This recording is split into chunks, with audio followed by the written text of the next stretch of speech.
Homogeneous mixture और heterogeneous mixture. Homogeneous mixture क्या होता है और हेटेरोजीनस मिक्सचर क्या होता है, तो इसके बारे में हम जानेंगे और इनके बीच में क्या डिफरेंस होता है इनके बारे में भी हम जानेंगे।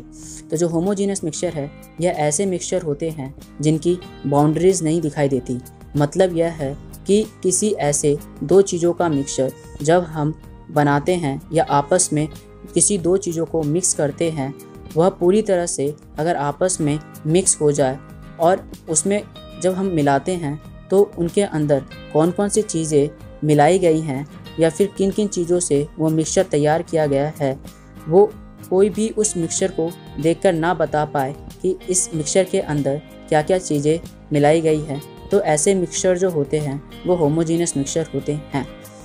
हेटेरोजीनस मिक्सचर यह ऐसे मिक्सचर होते हैं जिनकी बाउंड्रीज दिखाई देती है, आपस में दिखाई देती है कि इनके अंदर यह चीज़ मिलाई गई है।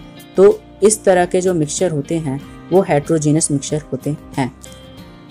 होमोजीनस मिक्सचर के एग्जाम्पल के बारे में अगर हम बात करें तो वो होगा शुगर में पानी को मिलाना। यानी कि अगर हम चीनी को पानी के अंदर मिलाएं तो जो चीनी है वो पानी के अंदर पूरी तरह से घुल जाएगी, जो चीनी है वो वाटर के अंदर सॉल्यूबल होगा। लेकिन अगर हम बात करें हेटेरोजीनस मिक्सचर के एग्जाम्पल के बारे में, तो mixture of sugar and sand, यानी कि अगर हम चीनी और रेत को मिलाएं तो हम जितना मर्जी चाहें हम चीनी और रेत को मिला सकते हैं और वो दोनों चीज़ों को हम अपने आंखों से देख सकते हैं। होमोजीनस मिक्सचर जो होते हैं उनका यूनिफॉर्म कंपोजिशन होता है।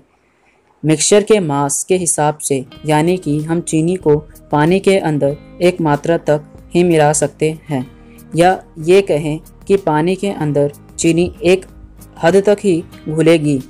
अगर हम पानी के अंदर ज़्यादा से ज़्यादा चीनी मिलाएंगे तो चीनी पानी के अंदर बच जाएगी और जो बची हुई जो चीनी है वो पानी के नीचे बैठ जाएगी जाकर। इसलिए हम कह सकते हैं कि it has a uniform composition through out its mass. लेकिन अगर हम बात करें हेटेरोजीनस मिक्सचर के बारे में, तो जो हेटेरोजीनस मिक्सचर है वो नॉन यूनिफॉर्म कंपोजिशन होता है। यानी कि हम ऐसे मिक्सचर को जितनी मर्जी चाहें उतना बना सकते हैं और हम किसी भी कंपोजिशन को बनाने के लिए या फिर किसी भी चीज़ का जो मिक्सचर हम बना रहे हैं उसके अंदर हम जितना मर्जी चाहें उतना हम मिला सकते हैं, उतना मिक्सचर हम तैयार कर सकते हैं।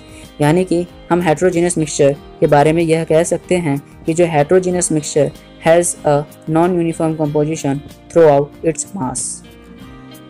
तो ये बातें थी होमोजीनस मिक्सचर और हेटेरोजीनस मिक्सचर के बारे में।